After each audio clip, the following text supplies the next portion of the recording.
As Akuma no Mi são aberrações da natureza em One Piece. Essas frutas concedem poderes sobre-humanos a qualquer pessoa que tenha sorte de encontrá-las e comê-las. Só que elas são tão raras que já foi mencionado que muitas pessoas do mundo morrem sem nem terem a chance de ver uma pessoalmente. Por isso que o Barba Negra mudou completamente tudo o que sabemos quando ele provou que é possível possuir uma segunda Akuma no Mi. Na verdade, eu não tenho medo de chutar que alguém como o Tite, que possui tanta ligação com o número 3, venha ter ou já tenha uma terceira fruta. Só que, será mesmo que ele é o único? E se houvesse um segredinho sujo por trás disso? Imagine só por um segundo o Luffy sendo capaz de não só controlar os mais poderosos de todos os tipos de Haki, como também ter poderes sobrenaturais aliados à sua já quebrada fruta do Deus do Sol. Pensando nisso, bora lá pra perguntinha. Como seria se o Luffy tivesse 3 frutas em One Piece? Bom, primeiro de tudo, nós precisamos entender um pouco da arquitetura do mundo. De todas as frutas que existem, apenas algumas podem realmente bater de frente com os poderes de uma Zoa mítica. Claramente, se pensarmos em usuários que conseguem utilizar suas habilidades de forma inteligente, essa limitação acaba por ser vencida, mas em alguns casos não tem o que fazer. Por exemplo, imagina só o Luffy usando a fruta da jaqueta. A menos que ele tivesse alguém poderoso ao seu lado, não seria interessante e com certeza o borrachudo não chegaria muito longe. Inclusive, a gente já abordou essa possibilidade em um outro vídeo do passado aqui no canal. Bom, de qualquer maneira, acho interessante a gente assumir que nessa história, Luffy passaria por desafios onde versatilidade seria um ponto extremamente importante. Portanto, eu vou assumir que ele precisaria de uma paramécia e uma logia para complementar a sua Zoa. Beleza, é isso. Agora que estamos de acordo com o seu futuro, vamos ver como que isso se encaixaria dentro da história. Uma coisa importante também de dizer é que, já que nós iremos assumir que ele possui a fruta de Nika, anteriormente conhecida como Gomu Gomu no Mi, podemos imaginar que o começo da história seja o mesmo da linha do tempo original. Luffy desde criança herda a vontade e o chapéu de palha do Shanks e cresce ao lado do Ace e do Sabo na Vila Fuchsia, no East Blue. Aos 17 anos, nosso querido Chapéu de Palha sai em uma aventura e monta sua tripulação sem mudar nenhum único membro.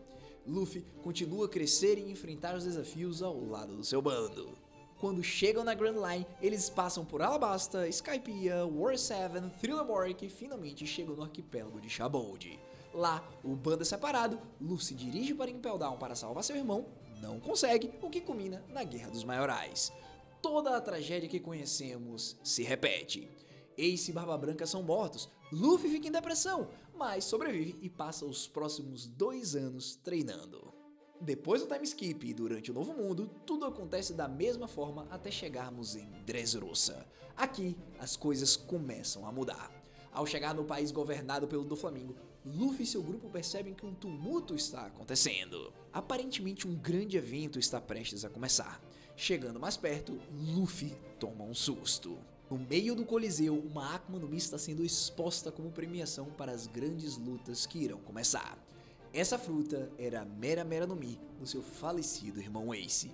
Luffy, nesse momento, se lembra dos acontecimentos que ocorreram em Marineford e rapidamente sente uma raiva subir pelo seu peito.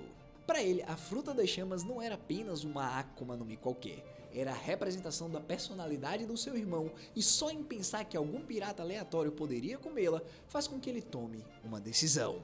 Ele participa do Coliseu igual o que aconteceu na história original, mas temos uma diferença porque o Sabo vai chegar muito tarde. Continuando, Luffy burrinho do jeito que é, sempre ignora os avisos dos seus amigos e é certeza que não se lembraria da teoria que não pode se comer 2 frutas. Portanto, assim que ele tem a oportunidade de tocar na fruta pela primeira vez, ele apenas mete pra dentro. Todos se assustam naquele momento, seria o fim do Chapéu de Palha? Afinal, ele acabou de cometer um dos maiores tabus do mundo. Infelizmente para alguns e felizmente para outros, algo surpreendente acontece. Luffy começa a correr e gritar ao invés de cair morto. Seu corpo entra em combustão espontânea. Sabo fica surpreso, mas rapidamente entende o que acabou de acontecer e dá um belo de um sorriso satisfeito. Jesus Burgers, mais conhecido aqui no Brasil como o Jesus Burguês, tenta partir para cima do Chapéu de Palha gritando "Ui!", mas rapidamente toma um socão de fogo e sai voando igual um rola-bosta. Luffy, empolgado, não sabe o que aconteceu, mas começa a gritar para os céus chamando o Ace e dizendo que finalmente ele conseguiu. Quando os Chapéus de Palha se reúnem, eles ficam surpresos por um momento, mas sabem que para o seu capitão tudo é possível. Na continuação, Dressrosa ocorre normalmente até a luta contra o Doflamingo. Aqui, o Luffy usando sua forma Boundman do Gear 4, nós vamos fazer uma modificação. No momento em que ele vai dar o seu ataque final no Chichibukai, o borrachudo começa a girar igual uma bola e, pegando fogo, acerta seu inimigo com uma tremenda força que o faz ser derrotado. O nome do ataque, eu fiquei pensando por um tempo, mas o que é que vocês acham de Gomu Gomu no King Kong Meteoro? Genial, não é mesmo? Agora, em posse da sua segunda fruta e tendo libertado o povo de Dressrosa da escravidão, os Chapéus de Palha partem para sua próxima jornada. Porém, o mundo teria que ser alertado. O pirata Monkey D. Luffy, assim como o Masaru de Teach, havia quebrado o tabu e possuía o poder de 2 Akuma no Mis. Não preciso nem falar que Big News Morgans é o responsável por distribuir essa informação, o que faz o mundo entrar em caos. As pessoas pensam que o fim está próximo ou que uma nova era governada por aberrações irá começar. Ai ai, mal sabiam eles o que estava prestes a acontecer nas próximas semanas. Após saírem de Dressrosa, o grupo segue para Zou, onde chega o momento do Sanji ser interceptado pela sua família e levado para Whole Cake. Quando o Luffy descobre isso, seu cabelo pega fogo e rapidamente eles têm que mudar o plano originalmente de derrubar o Kaido. Ele diz que precisa resolver esse problema então manda uma galera aí na frente para o Wano, enquanto ele, Nami, Brook, Chopper e os Minks vão fazer uma visitinha para a Big Mom. Chegando em Totoland, Luffy é abordado pelo Cracker. Lembram que na história original o Chapéu de Palha tem um certo trabalhozinho até que ele decide comer todos os biscoitos e criar a forma Tank Man? Pois é, só que aqui nosso menino de borracha flamejante derrete tudo, obrigando o filho da Yonkou a se revelar. Sem saber o que estava acontecendo, Cracker tenta criar mais soldados, contudo, ele falha miseravelmente e toma um belo de um Riken melhorado. Seguindo, na luta contra o Katakuri, o Chapéu de Palha tem os mesmos problemas. Mesmo que ele tenha o poder de 2 frutas, a habilidade do General do Doce é formidável. Afinal, lembrem-se, tudo tem a ver com Haki da Observação e Haki supera tudo. Porém, uma coisa que muda é que a Flamp, aquela irmã do Katakuri, não consegue acertar o dardo no Luffy, que é feito de fogo, então a luta se torna mais intensa ainda. Afinal, não sei se vocês se lembram, mas foi por conta desse dardo que o Luffy tomou aquele dano severo do Katakuri, o que fez com que o próprio general ficasse puto com sua irmã e depois resolvesse se automutilar para tentar se igualar ao Chapéu de Palha e ambos teriam uma luta honrosa. De qualquer forma, no fim, Katakuri percebe a verdadeira índole do Chapéu de Palha e ambos criam um laço poderoso.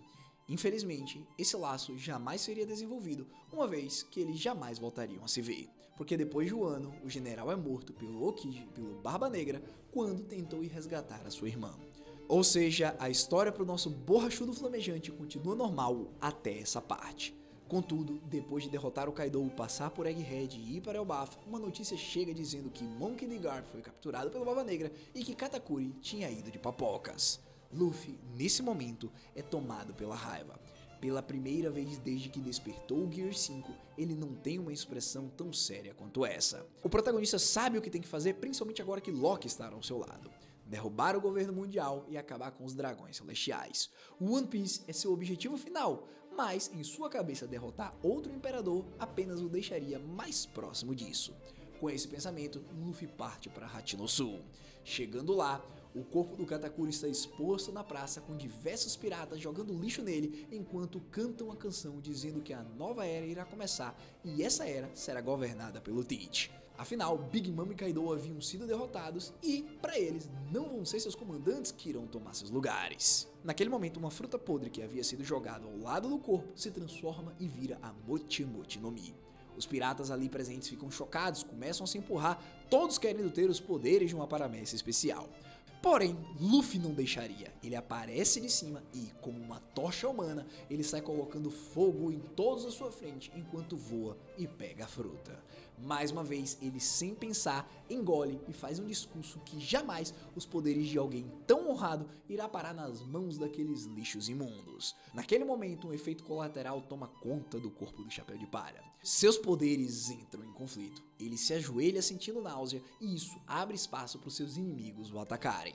Obviamente, Sanji e Zoro tomam a frente do capitão e derrotam todos aqueles Randoms com extrema facilidade. Até que chega o momento dos capitães titânicos aparecerem acompanhados do próprio Yonkou. Além disso, eles estão carregando Garp em uma coleira de metal para imitar os dragões celestiais como se o herói da marinha fosse um escravo. Nesse momento, Luffy, tremendo de ódio, se recompõe. Um dos seus braços se torna um mote e o outro chamas. Os tambores da libertação começam a entoar do seu coração e ele se prepara para a batalha. Loki também chegou na ilha e está macetando o Summer Wolf de porrada de um jeito nunca visto antes. Shiryu da Chuva está suando frio contra o Zoro e Sanji está brincando com o Laphite. Vendo que o caos se instaurou na sua ilha, Tite manda Aokiji embora com o Garp e diz que ele pessoalmente irá roubar os poderes do Luffy. A batalha é intensa, terremotos devastam a ilha e ataques cartunescos acertam o Barba Negra. Infelizmente, sempre que um ataque fatal iria conectar, ele é cancelado pela Yami Yami no Mi. Só que, em um momento, Luffy tem uma ideia. Ele começa a conjurar uma grande bola de fogo parecendo o sol, que era o ataque final do Ace, Daienkai Entei. Barba Negra começa a rir e, se lembrando da cena, também conjura um imenso buraco negro. Contudo, ele não esperava o que aconteceria a seguir. No momento que as habilidades iriam se chocar, o sol do Luffy se desfaz em diversos brilhinhos e estrelinhas animadas. Também o Mote gruda os pés do Barba Negra no chão e antes que ele pudesse perceber qualquer coisa, Luffy retorna à sua forma normal, reveste seu punho em todos os hakis possíveis e acerta o Tite com tanta força que o faz sair voando e cair no mar. Naquele momento, todos na ilha param e largam suas armas. Eles sabiam que não havia mais o que fazer. Os poderes do Imperador Chapéu de Palha estavam acima de tudo e de todos. Kuzan, que estava prestes a entrar no barco, olha ao seu redor e percebe que ele acabou por perder. Seu sonho, bom, ele precisaria deixar de lado, mas quem sabe aquele menino sorridente, neto do seu professor, poderia realizá-lo. Pensando nisso, ele deixa o Garp de lado, pega sua bicicletinha e sai pedalando pelo oceano. Agora, voltando, depois de conquistarem Hachinosu, o bando se reúne e partem para o seu próximo destino, Laugh Tale. Eles precisam ter acesso às informações que fará com que o governante seja deposto. Nesse momento, em Hachinosu, um círculo do abismo aparece e de lá, Shamrock sai. Também, um navio revolucionário se aproxima. O clima muda, raios aparecem no céu e o vento fica furioso. Monkey D. Dragon desce dos céus e para na frente do seu filho e do seu pai. Finalmente, aqui teríamos a cena dos 3 Monkeys desenhados lado a lado no mesmo painel. Dragon, por sua vez, diz que irá lidar com aquele problema e fala pro Luffy tirar Garp dali e continuar a sua jornada. Assim que o Luffy parte, Shanks também chega e se junta ao Dragon. Na real, eu preciso dizer que o Ruivo tava só esperando o Borrachudo ir embora para poder aparecer. Afinal, ele sabe que se ver o seu pupilo, ele vai querer devolver o Chapéu de Palha e sabemos que não é isso que o Ruivo quer. De qualquer forma, com isso, a tensão do mundo aumenta. Luffy dá a volta ao mundo e se torna o rei dos piratas. Agora, em posse das respostas que procuravam, chega a guerra final. Já que possui 3 poderes, Luffy é um soberano. E para aqueles que ele não conseguiria lidar com seus poderes de fruta, ele tem o seu haki. Só que o nosso protagonista ainda tinha um segredinho sujo. No momento em que estava prestes a derrotar Imusama, ele tira uma fruta do bolso e come. Essa era Yami Yami no Mi do Barba Negra que tinha respawnado do seu lado e ele pensou em guardar. Agora, em posses da fruta da escuridão, Luffy cria um enorme buraco negro em escala global que absorve tudo. A existência de Imu, seus poderes, as habilidades de todas as pessoas do mundo. Depois, com um único ataque, ele faz tudo desaparecer. Os poderes que foram criados de forma antinatural foram extintos do planeta. Todos olhavam para o Luffy, o homem que conquistou todos os poderes e resolveu abrir mão para que tudo voltasse a ser como era antes. O mundo havia chegado no seu amanhecer e aparentemente havia sido destruído para que a partir de agora fosse reconstruído da maneira certa.